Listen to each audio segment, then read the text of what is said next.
dados and rabbets over at the radial arm saw with the stacked dado head cutter, just as I did with the corner post. Now we're ready for some assembly. And I'm going to start working on the gable end. The corner posts are in each corner, connected by this member which goes across the lower part. It's a simple matter of slipping the piece into the dados and securing everything with 2.5-inch screws.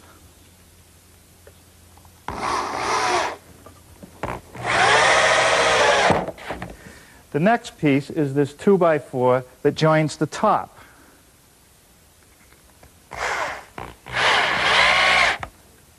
The two gable end sections are connected with these long pieces.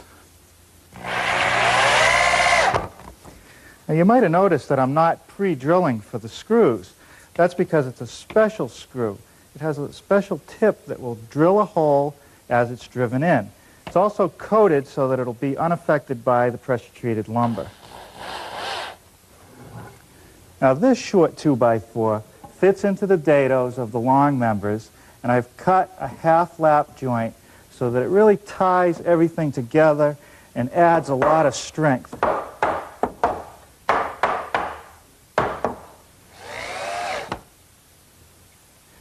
Well, I flipped the entire framework upside down on the workbench, and now I'm installing a lightweight frame, just like the one at the bottom. I made it from half 2x4s, so it really doesn't carry any weight.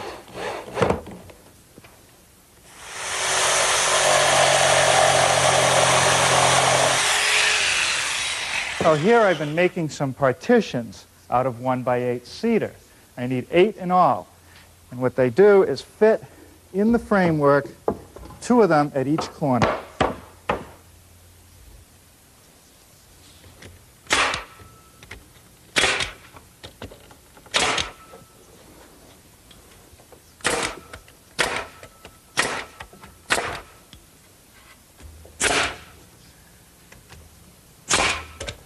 Well, now I want to subdivide the long sides of the Dovecote. So I've nailed a piece of flooring on the bottom and a piece of the ceiling at the top. And now I'm just taking a piece of 1x8 as the divider. Once this is in place, I'm just going to fill in all the floor areas and all the ceiling areas.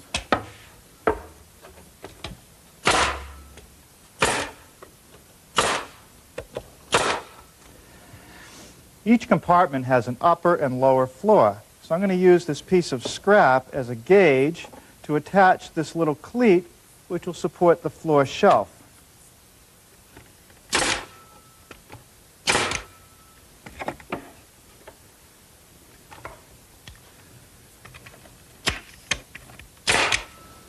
With the floors and partitions nailed in place, I still have a little gap here in the corner. So I ripped some 1x1 stock that I'm just going to nail in place. Now, in order for the middle floors and the dividers on the long sides to align with the framework, I need to build them out. So I ripped some strips that I'm just going to nail on.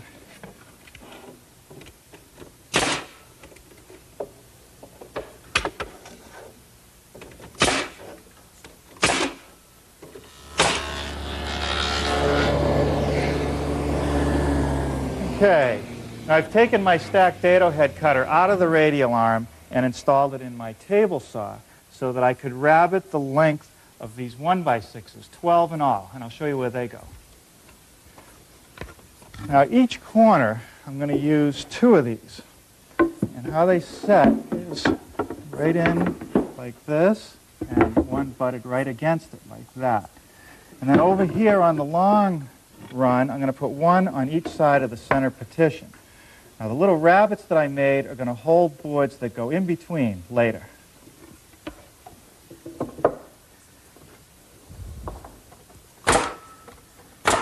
With this much of it together, you start to get a sense of how big each compartment is going to be for the birds.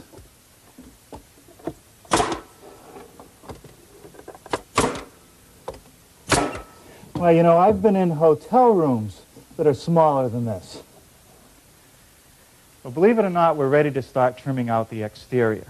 The siding has a nice decorative bead, as well as the corner boards. They're just produced in a slightly different manner. I'm going to start with the corner boards. So I've set up my router table with a beading bit. I've put this feather board on to hold the stock tight against the fence, and I've hooked up my vac to take away the chips. I'll show you how it works.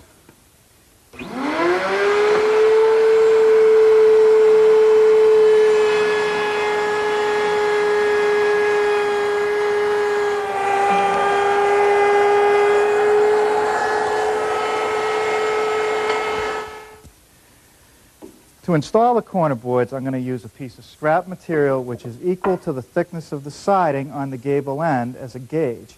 Just bring it out even and tack it in place with a couple nails.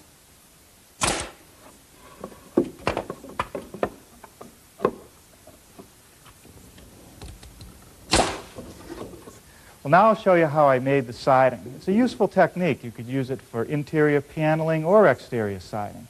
It's a shiplap design. There's a bead at the top edge of each board with a rabbet. And then each board that lays above it also has a rabbet, so it interlocks like this. Therefore, water will be shed away instead of running in. I started by running each board through, making this bead. To do that, I used the same bit that I used on the corner boards, except that I've raised it up. And I just run the board through.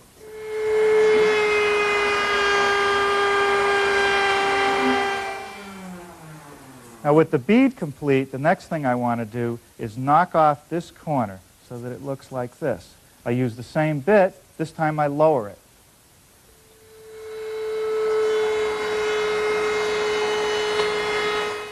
Next, I want to make the rabbet close to the bead. So it's back to the table saw and the stacked dado head cutter.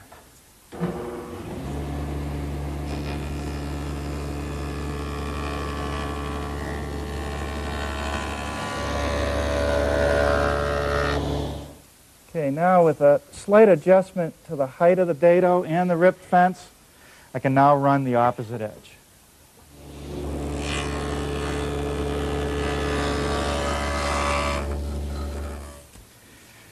Well, I think that's enough for today. Tomorrow, I'll install the siding, frame the roof, shingle it, and then cut the openings.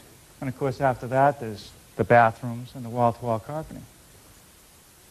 It's really starting to look more like a packing crate than a Dovecote, but have faith, it'll start to take shape. I'm completing the siding this morning. 3 sides are done, 1 to go. I cut the pieces so that they fit snugly between the corner boards. And everything that I've put together so far is nailed with 4-penny galvanized finish nails that come in clips and fit in my pneumatic nailer.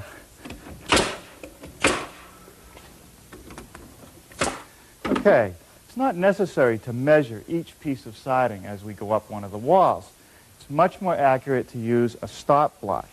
So what I've done at the radial arm is set it up so that I square one end of the board first, slide it down to a block that's set precisely for the measurement I need, and cut the other end.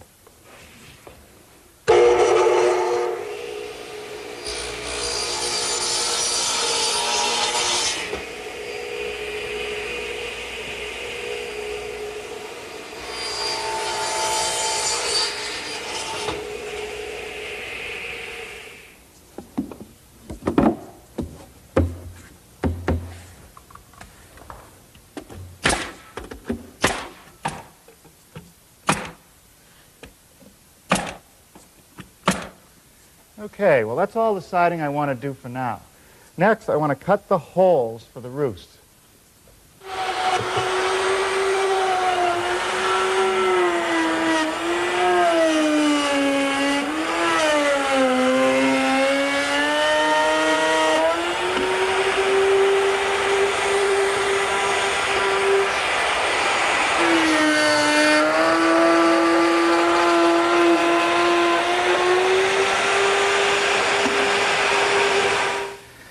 I suppose there are a lot of ways that I could have attached the perch to the side of the Dovecote. I could have used dowels, I could have mortised them in, I could even have fastened them with some screws from the inside. But I decided to use biscuits. So while the piece is still up on the workbench, I'm going to use my biscuit cutter to make a slot at each opening.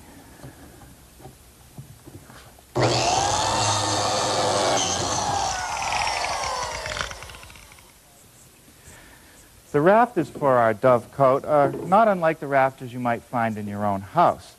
They have a 45-degree slope, or a 12-12, a 12-inch rise over a 12-inch run. At the ridge, there's a vertical cut where they butt together. No need for a ridge board on such a small project.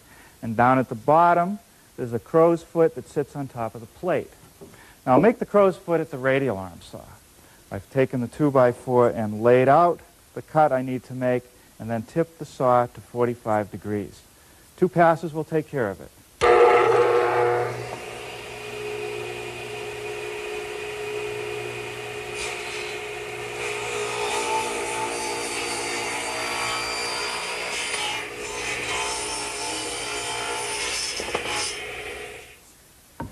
Now, to make the cut at the ridge, I've turned my miter saw to 45 degrees and installed a stop block for the correct length.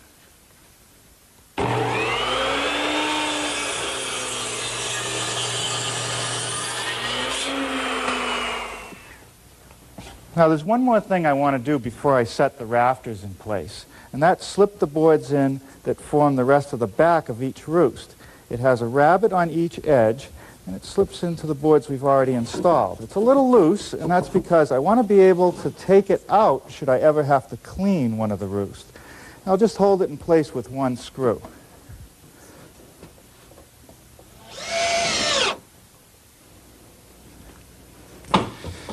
Okay, now to start setting the rafters, the first thing I'm going to do is drive one nail down through the top edge, a 16-penny spike, right into the corner of the plate.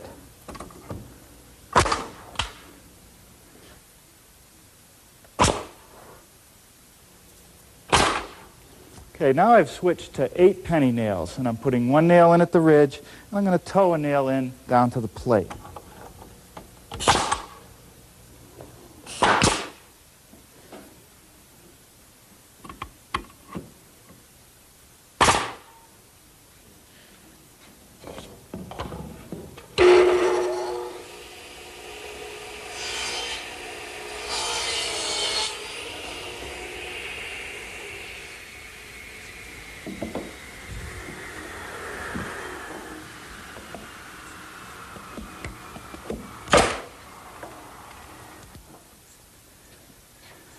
Now, one more precaution. To keep any critters from getting up into the attic space, I'm going to install a piece of screen. This will also let air circulate on the underside of the roof shingles, keeping them from curling.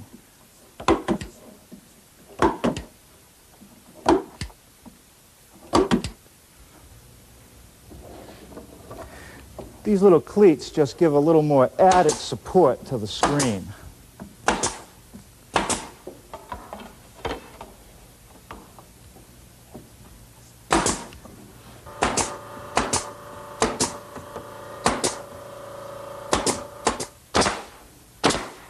Well, now I'm ready to set the base for the shingles. There's only one way to do a wood shingle roof, and that's to use straps like this. You don't want to put it over plywood. It has to breathe.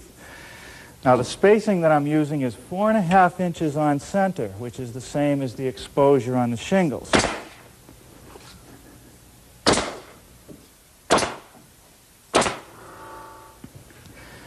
The rake boards are next. They're beaded just like the corner boards, and they're mitered at the top at a 45-degree angle and square at the bottom. You'll notice I've installed a couple cleats on top of the shingle slats, and that's just so that when I set the board by bringing it tight to the cleat, I know it's in exactly the right position.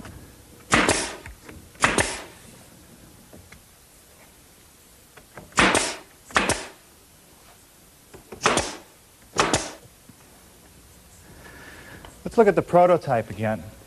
I want to make this fascia board, and down at the bottom corner I've put a little cove, and I'll do that with a router.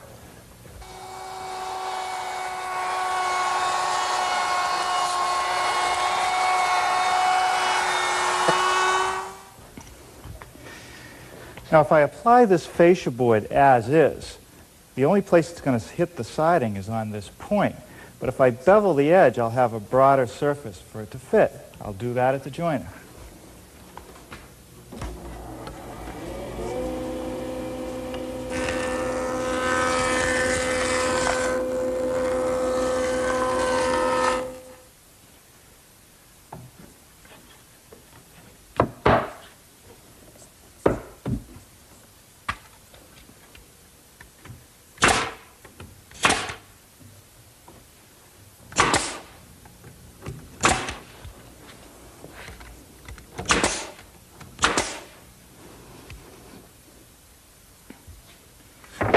So how about a shingle lesson? We're going to use these Western red cedar shingles. Now it's important that I have a little bit of overhang for the shingle beyond the fascia board. So I've installed this little strip of wood temporarily, I'll take it off later, to act as a gauge. I'll just hold the shingle even with that. I won't have to measure. It's also important that I have the shingle overhang the rake board. So I'm going to put another little cleat right on the side like this.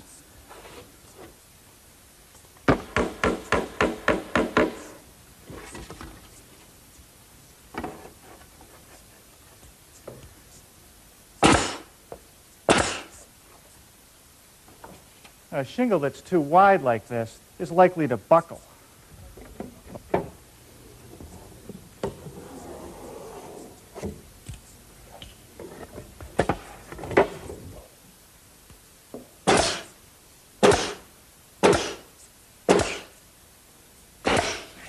Okay, that's it for the starter course.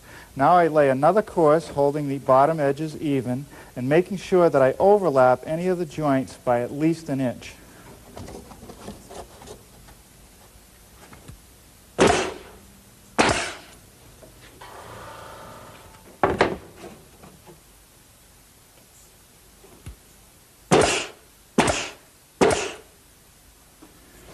Now this mark is 4.5 inches up from the bottom, which is the exposure of our shingles.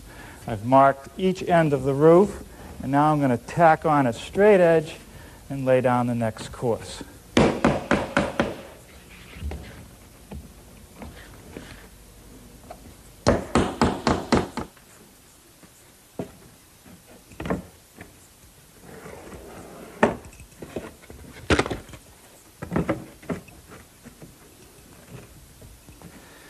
Now you can see why it's so handy to have the cleat.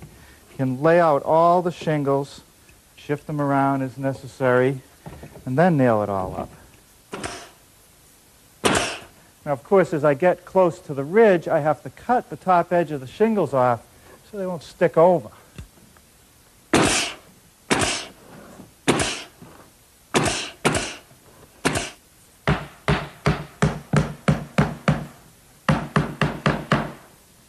Okay, well, a couple pieces of cedar at the ridge completes the roof. Now all I have left to do is make and install the perches.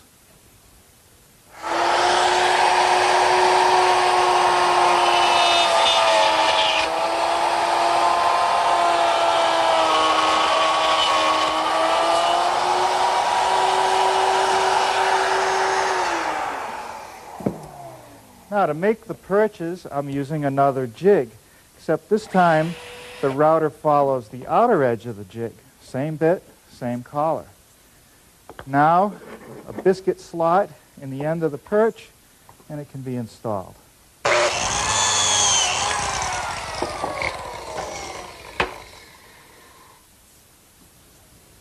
little bit of waterproof glue on the biscuit, some in the slot. Set that in place. And a little bit of glue on the end of the perch and in that slot. Okay, and I should just have to squeeze it in place. Shouldn't need any clamps. And just wipe off any excess glue.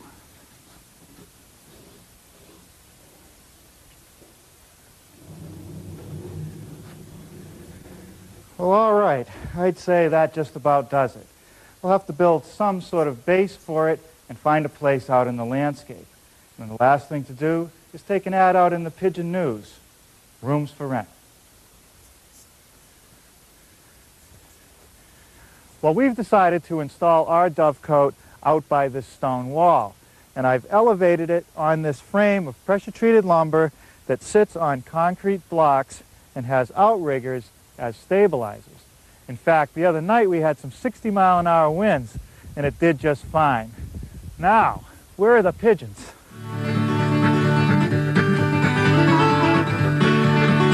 In the framework, 2 of them at each corner.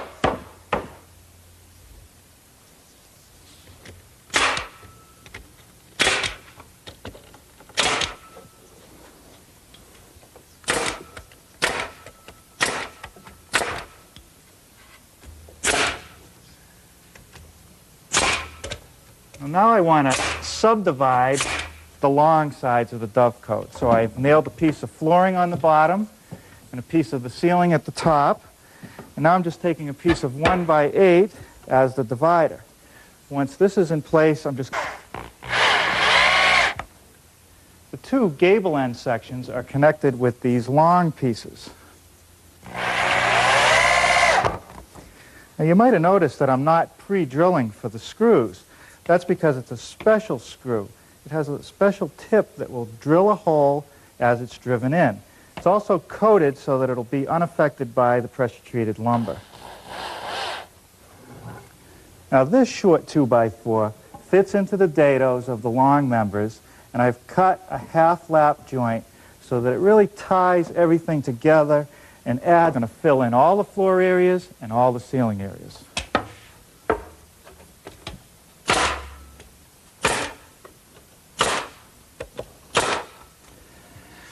Each compartment has an upper and lower floor, so I'm going to use this piece of scrap as a gauge to attach this little cleat which will support the floor shelf.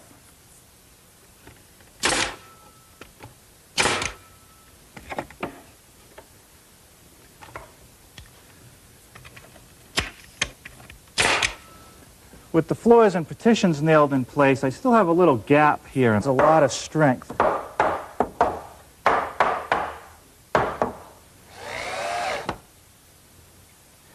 Well, I flipped the entire framework upside down on the workbench, and now I'm installing a lightweight frame, just like the one at the bottom. I made it from half 2x4s, so it really doesn't carry any weight.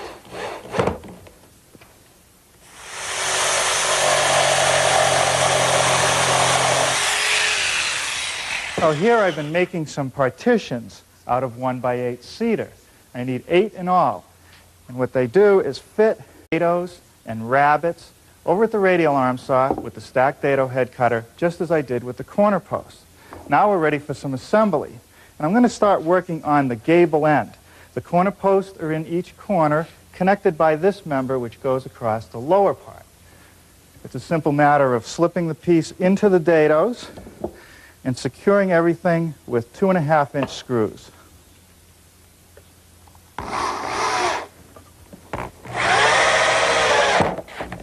The next piece is this 2x4 that joins the top.